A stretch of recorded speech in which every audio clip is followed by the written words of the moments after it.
Welcome everybody to the A Little Less Fear podcast. I'm your host for the show, Dr. Lino Martinez. Oh yeah.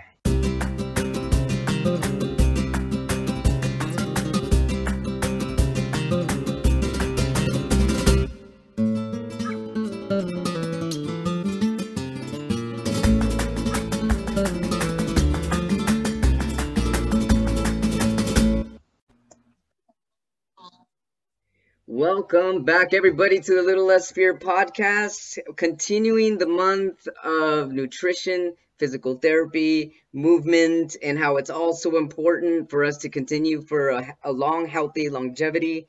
I've got today Marcus Davis. He is a physiotherapist. Welcome, Marcus, to my show. How you doing? Doing pretty good. So hey, I'm questioning this because I don't really know the definition myself, and I'm sure a lot of my listeners don't. But what is a physiotherapist? Okay, so a physiotherapist is basically like we can't call ourselves physical therapists, right? And there's certain things that we can't do that they do. But to keep it simple, basically it's a way of using different exercises, right? And massages and physical like muscle releases to get a favorable outcome, right? If that is like a muscle that was super tight not being tight anymore, if there was an imbalance, right? Like, maybe you're using your left leg more on a squat than your right leg, right? There's a way to fix these issues, and a physiotherapist, or at least a good physiotherapist, should be able to figure out how to fix it, right? So, using that as an example, let's say you have a client or a patient and you notice that their squats, how would you know that? How would you know if there's an imbalance, let's say in a squat? It's really a matter of like being able to see certain cues. So, right, a good squat usually entails your heels being in the floor, right? Some people are going to have an arch in their foot, but that's not going to create their heel coming off the ground. So that's one. You can look at their knees, right? If their knees are caving inwards, that's called valgus, and that's bad, right? That's where most of our tears are going to happen. Um, if they're leaning forward when they squat, there's a ton of ways that we can see, right? And also all those different things I just mentioned, right, are different things that I would see, right? Different muscles that I can see are weak or being overpowered by something else. And how do you figure out which muscles are weak in that case? Like if you just see the person, to me it would be like, man, you're just not balanced anywhere. So like, where do you start? At least for me, I usually start with mobility, right? Like trying to create some kind of standard mobility for the patient or client. But for example, like if someone's squatting and their knees are caving in, that usually means that they have weak glutes, right? And that's like your butt muscles. And you think that we use them all the time, but you'd be surprised that a lot of people are really quad dominant, right? They've learned how to operate without using them, and that causes problems. Oh, wow. That seems really challenging to try to figure out how to balance somebody's body out. It is, but it also isn't as it.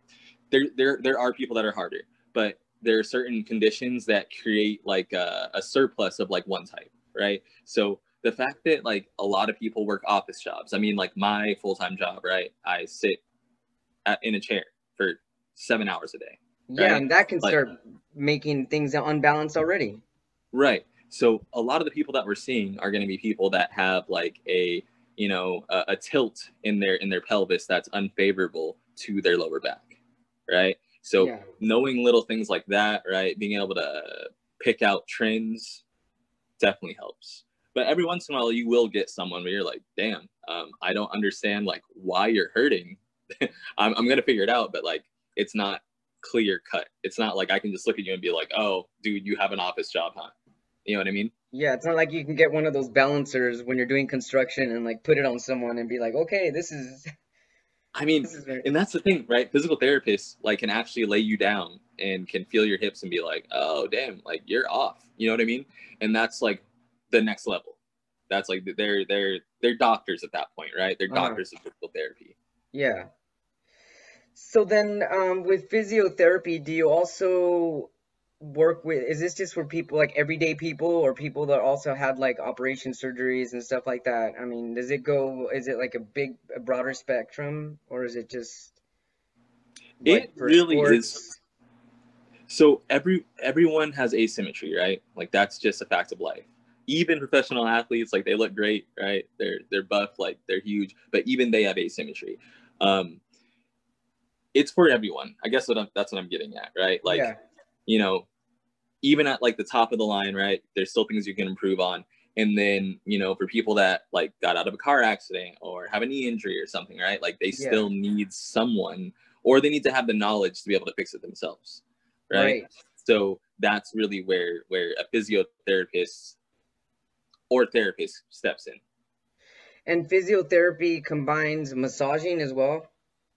Yeah, there's like a lot of like myofascial release therapy, things like that.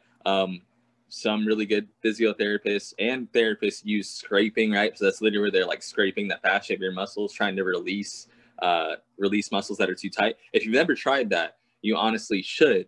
It's painful, but it works really well. Like it's How do like they instant. scrape? What are you using to scrape with? It it looks so it looks kind of like primal, to be honest. Like it looks like a club, like a bone club almost, and they're just scraping it along your body, right? Wow. And it does not feel that good. Like in certain areas, right? It really really sucks. But the change after is almost instant. Like I recently had a lower back issue where I was seeing a physical therapist, and my hip was acting up like the second visit, and they scraped it. It hurt. Like I was, wincing in pain. But literally after 5 minutes of them doing that procedure, I was able to move my leg around in places that I wasn't able to do it for like 3 days.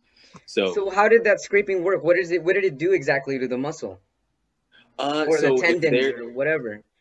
so right, fascia is basically like, if we're gonna keep it simple, right? Think of it as like if there was like dust between your muscles, right? And that dust between your muscles is causing them to like lag, like they're slower, they're uh they're lethargic, right? Like I'm trying to like keep it simple here, right? What the scraping does is it's like cleaning out the overgrown fascia in your muscles to create more, I guess, latency, right? Hmm. um so it kind of just allows you to be a lot more loose after. So it gets It's rid of almost like like the if you were to buildup. say that again. It gets rid of like a buildup type thing. Yeah, it's honestly like, especially like a lot of us, right, that sit at computers, right? We have super tight anterior deltoids because we're like this all day, right? We're on Yeah, the computer, shoulders are forward, right? If you're there for hours, you don't even realize it, I'm doing right? that right now. You're I'm doing like, it right now. yeah. Right?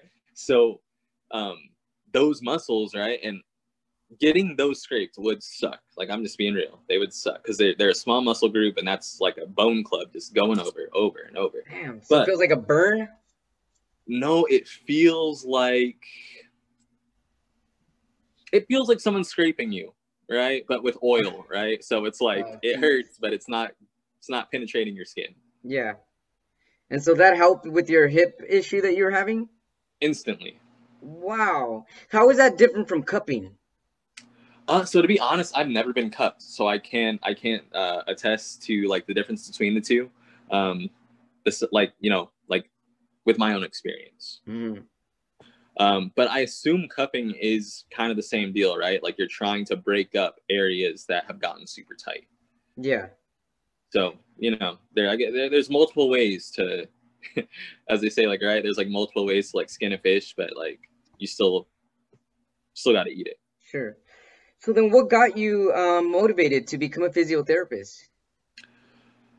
So, man, for me, it was multiple things. Like, so my son was like a big part of it, right? Because like I wanted to help him, but also I used to play rugby in college, and I had a complete ACL blowout, and I got the surgery, I got the therapy after, and that kind of got me interested because it just I got to see it firsthand, and I also was a kines major when it happened, so it was like, oh, like real life experience. You get to be your own patient here.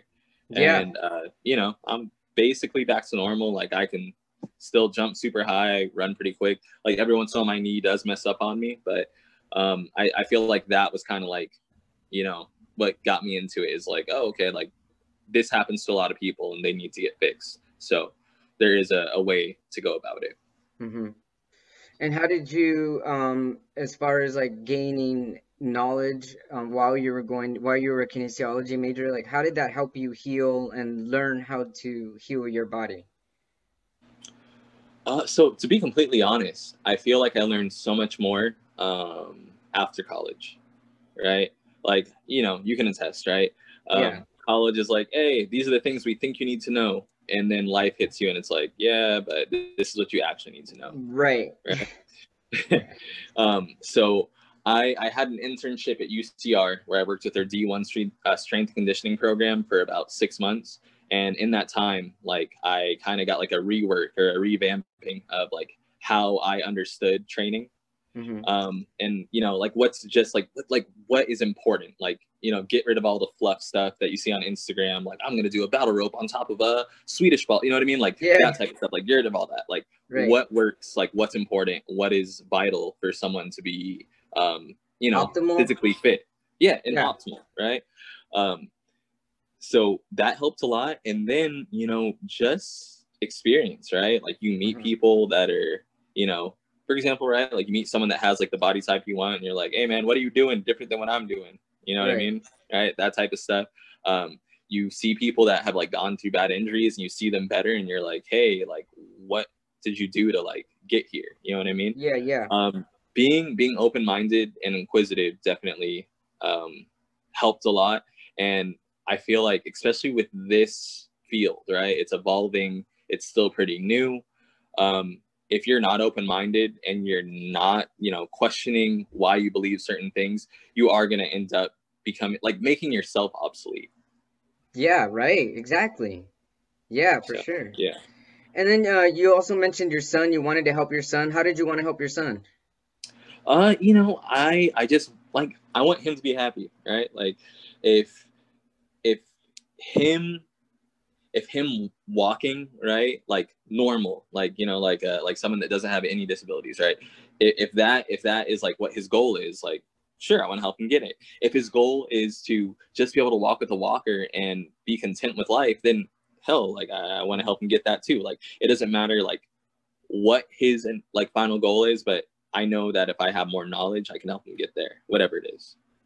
Yeah, for our listeners that don't know your son, what type of movement problem does It's he called have? a spastic diplegia or Okay, diplegia. and how does being a physiotherapist help you understand his condition? You just understand what's going on as far as the muscles, right? Like you can see like what the protagonist, antagonist muscles are in his body, like what muscles are overperforming, which ones are underperforming, that type of deal. And for someone with spastic diplegia, right? It usually has to do with high tonicity of the lower extremities. So, your hips, like people don't realize, like your hips, your glutes are crazy important to like just your overall body, like right, like your glutes are like pretty much like the strongest body, like strongest muscle in your body, right? Hmm. And if they're not working properly, it kind of throws everything else off. So someone that's dealing with spastic diplegia, right, the hip strength is one of the hardest things to work on, and it's also the most important, right? So it's like you're Right, constantly trying to like break through that muscle group. right, right. Oh wow, that could be really, really challenging too. Yeah. But the thing is, right, like kid is super happy. It's not like he's like mad that he has cerebral palsy. Right, right. It's just like it's a fact of life and he's like, I'm happy, I'm gonna just keep going. And that That's that is excellent. amazing. That's motivating too. Yeah. Right? Like people are complaining about like regular everyday stuff and it's like, dude, look over here Uh, please. Yeah, exactly. I hear you on that one. So, I mean, what keeps you motivated? What keeps you going with being a physiotherapist and learning more and knowing more and growing more with it? What keeps you motivated? Seeing results for sure, right? Even small results is like awesome. And like, the crazy thing is like a lot of times when you have clients, and I'm sure when you talk to Chris, right, he'll tell you the same thing. A lot of times you'll have clients and like they accomplish something and you're like way more hyped than they are just because you realize like what happens like on a like a physical level. You know what I mean? Yeah.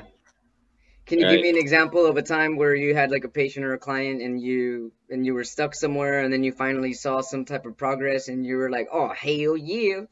So I had this client, we'll say that her name is like Lynn, right? And she got into a super bad car accident to the point where like they had to remove her elbow joint. Oh my goodness. So she was not able to like lift her arm up, right? She wasn't Oh, able to like, do like a curl with her bicep, right? wow. And within like 2 weeks of like really like strict focused motion, right? She went able to do it. And, I was pretty hyped and she was actually pretty hyped too. She was trying to hide it. She was trying to hide that, like, she's like 70, right? So like she's already like towards the like end age group of being able to fix certain things, Yeah. right? So yeah, and I was like sick, like 2 weeks ago, like we tried to do this and your like arm flipped over backwards, like, and now you have enough strength to keep it in line. Like that's awesome, And like that's physically, like, amazing proof too, to show that even at her age at 70, like it's never too late to gain mobility again. yeah, gain mobility and muscle. It's pretty cool. Like, you know, there your body is a machine, like, and until it like completely clunks out, you can still try to keep it relatively going. Do you ever get stressed out when you can't figure something out with somebody and you've been helping them for a long time and it just seems to just not be moving anywhere? uh I don't know if it's stress, but it's more so just like you're kind of on Desperate? yourself, like, bro, like, why can't you figure this out? Like, what, like, you know what I mean? um I guess that could be frustration. So yeah, I guess that's true. Like, it there are times where you're just like, it almost makes you doubt yourself, like, all right, I thought I knew this, you know. Have you ever been like, I think we've tried everything. I don't really know what to do anymore. I've had clients where I'm like, hey, I think you probably should get an MRI. Oh, well, that's a good idea. Yeah, right. Where it's like, this hurts, this hurts, this hurts, and I'm like, okay, like, look, you got to be honest at this point. Like, Yeah. do you know what's going on? Because I can only see so much. Mm-hmm. Right. I had a client where like she got into 2 car accidents within like a month. And we're doing a session, like she's like wincing in pain through like every single exercise, and I'm like, yeah, like, hey, you know I think you should probably take a break for a bit. You know what I mean? And it sucks to Yeah. have to say that, but yeah, there will be times when that happens, and that, um, you know, having to defer to like sending someone to get like medical care is happens. Oh, yeah, totally. So, yeah, I want to know, I guess, how and why is physiotherapy so important? Uh, Physical, like, longevity is just important. So it kind of goes with that, Yes. right? Yes. Like, you want to, there's like this report that came out, I guess in like the last 10 years, but it basically stated something along the lines of like, if you're over 60 and you can't get up and down off the floor, like your life expectancy is like drastically reduced. Oh, wow. And like, it seems so simple, but think about it, right? Like, you see those life alert commercials, right? Yeah. Someone falls down, breaks their hip. Could be like a sentence for someone. You know what I mean? Oh, for sure. Um, yeah, it's just physiotherapy, right? As well as like physical fitness, wellness, all those things. Like, they're all kind of like intertwined. Like, you need all of them to live a good life, or like at least like a long life. So, how can physiotherapy optimize your life or your physical performance, or either one or So both? that really comes down to, if like, if you want someone to, look at you and really be able to break down, like, hey, like, I know you're feeling this, but we can make you even better, right? Like, I know that you like to do things this way, but let's see if we can do this. It's going to be more efficient, right? It's going to be more functional. And, that little bit of back pain that you feel when you're squatting, like, maybe we can get rid of that. That's awesome. Thanks so much for motivating all of us about physiotherapy. This has been really, really amazing. There's things I didn't know. Thank you so much, Marcus, for sharing all your information. I'm wondering, where do you go from here? Has it been hard with the pandemic? Like, how can you see clients and patients? How have you been doing it? So I was training a couple people during the pandemic. I would like schools are closed down, so I'd be like, hey, let's we're gonna bring all my weights to the school parking lot and Yeah. we'll just work out there. So to be honest, like the pandemic kind of hit me like hard at first just because, like lost my job. Uh, Baby was due like a week, into Hmm. it. But overall, like things are good, man. It took some time, but like I have a job now that like I'm getting paid more than like I've ever gotten paid before, which is Hmm. amazing, right? I work from home. I'm able to Great. like see my kids all the time. So yeah, life's good. That's great, Marcus. Thanks so much for your inspiration. Everybody, this is Marcus Davis, physiotherapist. He's motivated me to continue to keep moving and continue my own physiotherapy. I'm definitely looking forward to reaching out with you and getting Oh, a yeah, book definitely. started, which would be incredible. Thanks so much for your time, Marcus. Love you, man. We'll talk soon. Love you too, bro. Thanks, man.